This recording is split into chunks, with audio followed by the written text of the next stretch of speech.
Baik, bismillahirrahmanirrahim. Assalamualaikum warahmatullahi wabarakatuh. Innal hamdalillah nahmadu wa nasta'inu wa nastaghfiruh wa na'udzu billahi min syururi anfusina wa min sayyiati a'malina may yahdihillahu fala mudilla lahu wa may yudlil fala hadiya lahu.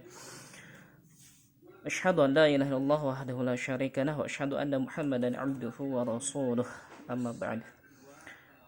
Pertama-tama tentunya mari kita panjatkan puji dan syukur kita kehadirat Allah Subhanahu wa taala yang mana atas karunia dan rahmatnya hari ini kita masih diberikan kesehatan sehingga masih bisa menuntut ilmu, yang mana menuntut ilmu adalah kewajiban bagi kita semua.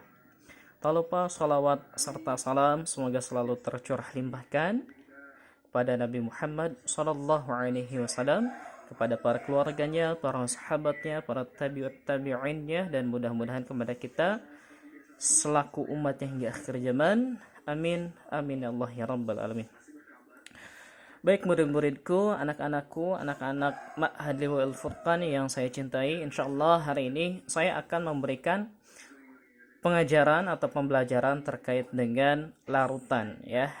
Jadi hari ini kita akan pelajari materi tentang larutan. Nah, kalau kita mendengar istilah larutan, itu pasti kita membayangkan sesuatu yang bersifat cair. Ya, seperti itu. Tapi ternyata di kimia, larutan itu bukan hanya sesuatu yang bersifat cair. Larutan itu misalkan udara. Udara itu adalah campuran, ya. Udara ya. Udara itu adalah campuran, ya. Udara ini adalah campuran. Nah, udara ini adalah campuran. Campuran dari apa? Ternyata sebagian besar udara itu 78% ya itu mengandung gas nitrogen N2. Sedangkan sisanya itu sekitar 20% itu adalah oksigen. Nah, ini gas yang kita gunakan untuk bernafas ya. Ini untuk bernafas. Nah, jadi poin pentingnya adalah bahwa larutan itu tidak selalu bersifat cair. Adapun larutan juga bisa seperti gas. Adapun bentuknya padat ada. Tapi yang akan saya bahas di sini adalah larutan yang sifatnya cair. Oke. Jadi sebelum kita bahas lebih lanjut, saya ingin menjelaskan apa itu pengertian dari larutan ya. Jadi satu kita jelasin dulu apa itu pengertian dari larutan ya. Oke, yang ini saya jelaskan dulu adalah pengertiannya apa. Jadi pengertian dari larutan itu adalah campuran, ya. Campuran. Campuran dari apa? Campuran dari zat terlarut, ya. Campuran dari zat terlarut dan pelarut, yang sifatnya homogen.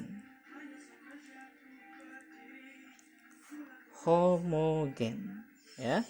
Sifatnya itu homogen. Nah, kalau kita mendengar istilah homogen, berarti kita langsung yakin bahwa homogen itu artinya sejenis atau sama gitu ya. Jadi kalau kita artikan bahwa larutan ini campuran dari zat terlarut dan pelarut yang mana terlihat sama. Misalkan kita kasih contoh. Misalkan kalian memasukkan NaCl ya. NaCl itu garam ke dalam air, lantas kalian aduk. Nah, maka kalian tidak mungkin bisa membedakan mana itu air, mana itu garam. Nah, itu yang kita sebut sebagai larutan, sifatnya homogen. Gitu ya. Jadi sifatnya homogen, bukan heterogen. Nah, adapun juga larutan heterogen itu misalkan ya, ada juga yang campuran heterogen.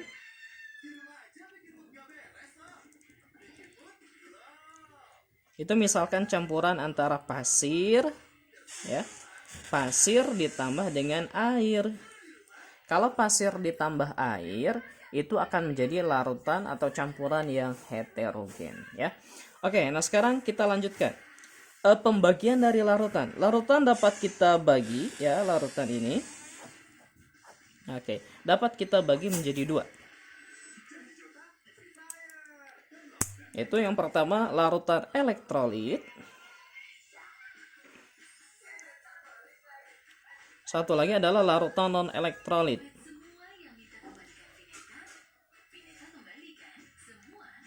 Ya. Jadi ada larutan elektrolit, ada larutan non elektrolit ya. Ini larutan elektrolit, ini larutan non elektrolit. Lantas bedanya seperti apa? Jadi begini, anak-anakku yang dirahmati Allah Subhanahu wa taala.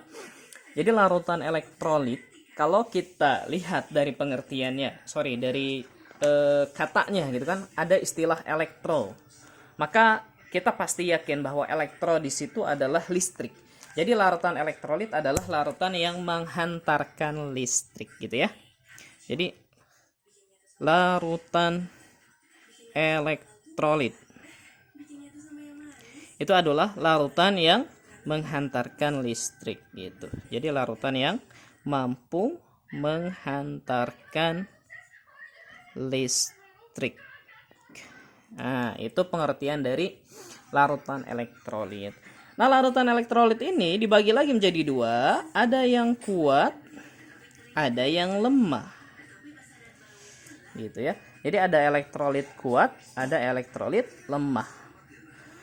Elektrolit kuat ini contohnya adalah NaCl. Sedangkan elektrolit lemah contohnya adalah cuka atau CH3COOH ya. Kok bisa beda gitu ya? Kenapa elektrolit itu dibedakan? Ternyata konduktivitasnya itu berbeda-beda. Itu dipengaruhi atau disebabkan oleh jumlah ion.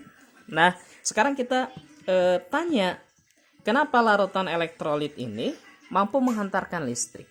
Ternyata karena ada ion-ion yang bergerak bebas. Ya, misalkan begini. Ini air. Ya, wadah yang isinya air. Kemudian kita masukkan NaCl ke dalam. Maka di dalam sini itu ada Na positif dan Cl minus. Nah, Na positif dan Cl ini minus ini merupakan ion yang mana yang positif namanya kation. Sedangkan yang negatif ini namanya anion. Nah, di dalam air mereka bergerak bebas sehingga mampu menghantarkan listrik. Lantas perbedaannya apa antara NaCl dengan CH3COH? Ternyata kalau NaCl itu terionisasi sempurna. Terionisasi sempurna. Gitu ya. Sedangkan CH3COOH atau cuka ya. Cuka, aku cuka kamu gitu ya. Canda ya. Oke, jadi CH3COH itu ternyata kalau di dalam air itu hanya terionisasi sebagian. Jadi nanti ada CH3COOH, kemudian dia terionisasi menjadi CH3COO minus dan H positif ya. Jadi terionisasinya hanya sebagian. Beda dengan NaCl yang terionisasi secara sempurna. Ini hanya sebagian saja. Nah, kalau kita melakukan uji dengan alat biasanya ada alat uji nih untuk menentukan elektrolit atau tidaknya suatu larutan. Jadi ini larutan ujinya. Nah, kemudian di sini lampu ya. Ini lampu, anggap aja lampu lah ya. Kan ini gambarnya jelek banget gitu kan. Oke, ini namanya elektroda. Nah, elektroda ini biasanya bisa berupa besi, bisa berupa tembaga, atau bahkan mungkin AU ya, emas. Tapi sekarang emas mahal ya. Kalau nggak salah itu sekarang hampir 1 juta lah, 918.000 terakhir itu kalau nggak salah. Tapi emasnya emas yang 24 karat ya, emas yang bagus dong. Jangan emas Andi gitu kan, jangan. Oke, itu elektroda ya. Jadi elektroda itu logam seperti Fe, Cu atau Au. Nah, ini namanya elektroda. Ini lampu. Kalau misalkan dia elektrolit kuat, maka indikator ketika percobaan lampunya menyala. Oke, sedangkan di elektrodanya itu ada gelembung. Gelembungnya banyak. Ya. Jadi banyak gelembung. Gitu, ya. Jadi gelembungnya banyak. Nah, kalau misalkan di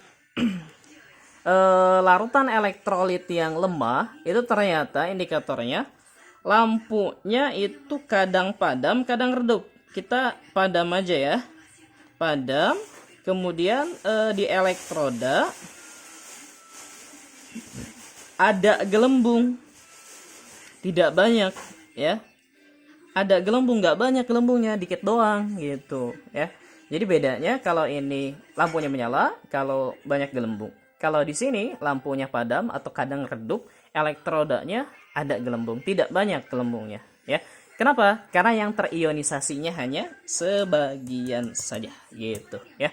Oke, jadi itu contoh dari larutan elektrolit kuat dan larutan elektrolit lemah. Oke. Nah, tadi kan di sini dijelasin bahwa larutan itu ada larutan elektrolit kuat, ada larutan non elektrolit. Oke, sekarang kita bahas larutan non elektrolit ya. Oke.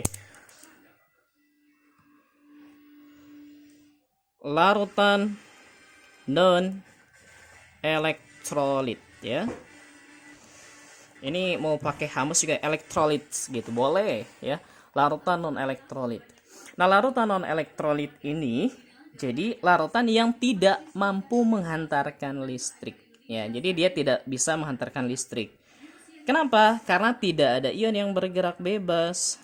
Tidak ada ion yang bergerak bebas. Oke. Makanya kalau tidak ada ion yang bergerak bebas, itu tidak ada kation dan anion sehingga listrik tidak bisa mengalir gitu ya. Nah, contohnya apa sih? Contohnya ya. Nah, contohnya itu misalkan minyak. Nah, makanya kalau misalkan minyak dialiri listrik itu nggak nyala lampunya karena dia tidak terion gitu. Tidak ada ion yang bergerak bebas ya.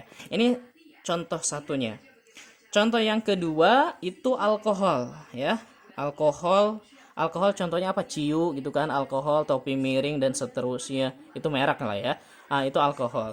Alkohol itu ada banyak ya. Kalau C-nya 1 namanya metana. Kalau C-nya 2 namanya etana. Nah, ini namanya alkohol gitu. Kalau etana itu alkohol yang biasa kita gunakan. Nah, sekarang kan biasanya orang-orang pada banyak gitu kan pakai hand sanitizer. Kemudian bikin hand sanitizer. Nah, yang dipakai itu etana. Etana.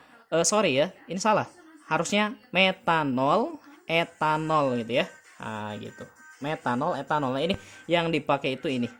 Yang dipakai hand sanitizer itu ini ya. Alkoholnya bisa 96% atau bisa 70%. Nah, kalau metanol ini bahaya bagi tubuh. Nah, kalau kalian pernah dengar istilah namanya minuman keras oplosan, itu artinya etanol yang dicampur dengan metanol. Nah, kenapa orang banyak meninggal? Karena metanolnya bahaya bagi tubuh. Kalau masuk ke dalam tubuh ini jadi racun ya. Oke. Ada minyak, ada alkohol, kemudian ini yang paling sering, urea. Rumusnya adalah NH2 2 kali CO. Ini jangan sampai lupa karena ini biasanya sering banget di soal ya. Urea. Dan yang terakhir, oke deh, glukosa ya. Glukosa. Gula ya. Ini contoh gula glukosa. Nanti kalau ada osa-osa itu biasanya gula seperti sukrosa, fruktosa, manosa, arabinosa ya. Kalau binasa bukan ya. Glukosa itu gula. C6H12O6. Ini juga larutan yang non elektrolit. Jadi kalau misalkan kamu ada gelas nih ya, ke dalam gelas kamu masukin water H2O, ditambahin gula C6H12O6, nanti airnya jadi manis. Iyalah, namanya juga gula pasti manis, semanis dia gitu kan. Oke. Nah, tapi di dalam air C6H12O6 ini tidak terion, tidak terionisasi. Ini tidak terionisasi. Akibat tidak terionisasi sehingga dia tidak bisa menghantarkan listrik gitu ya. Jadi nggak mungkin menghantarkan listrik karena tidak terion. Terus indikatornya apa? Indikator ya. Indikatornya apa? Lampu ya, lampunya di sini padam. Oke, kemudian elektrodanya, di elektroda itu tidak ada gelembung. Di elektrodanya tidak ada gelembung gitu ya. Oke, seperti itu ya. Jadi kalau kita lihat dari sini lagi ya, dari pengertian ya, campuran zat terlarut dan pelarut, Kemudian elektrolit itu larutan dibagi menjadi dua, larutan elektrolit dan larutan non elektrolit. Kemudian larutan elektrolit juga ternyata dibagi dua lagi. Jadi ada larutan yang elektrolit kuat, ya, larutan elektrolit kuat, contohnya NaCl. Kemudian larutan elektrolit lemah, contohnya adalah CH3COOH. Oke. Terus, nah yang ini yang terakhir larutan non elektrolit. Itu larutan yang tidak mampu mengantarkan listrik karena tidak ada ion yang bergerak bebas. Nah, sekarang saya kasih simpulannya nih biar kalian lebih gampang ya. Kita bikin tabel. Aduh, sorry, pulpennya warna merah. Oke. Ini kita bikin 3 kolom, ada larutan, kemudian ada lampu, kemudian ada elektrod. Kemudian contoh ya, larutan, lampu, elektroda, contoh. Oke. Nah larutan kalau misalkan elektrolit kuat,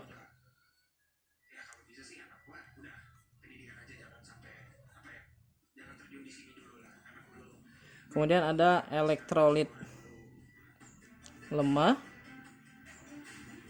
ya. Dan terakhir non elektrolit. Oke. Jadi kalau misalkan lampunya di sini menyala terang lagi ya. Kalau di sini kadang redup, kadang tidak menyala. Kita bikin tidak menyala aja ya. Kemudian kalau ini jelas tidak menyala. Kalau ini elektrodanya banyak gelembung. Banyak. Kalau ini ada ya, berarti ada itu tidak banyak, ada gelembung. Kalau ini tidak ada. Contohnya apa tadi? Ini NaCl. Ini contohnya apa tadi? Cuka, CH3COOH ya. Aku cuka kamu. Terus kalau ini contohnya urea, NH2 2 kali CO. Oke. Nah, seperti itu ya. Jadi ini simpulan pembelajaran kita hari ini tentang larutan elektrolit dan juga larutan elektrolit. Oke, mudah-mudahan ini tentunya bisa bermanfaat bagi antum sekalian ya. Mohon maaf bila ada kesalahan kata ya. Maklum orang Sunda biasanya agak susah-susah gitu kan. Oke, saya kira cukup. Mudah-mudahan bermanfaat. Terima kasih atas perhatian ya.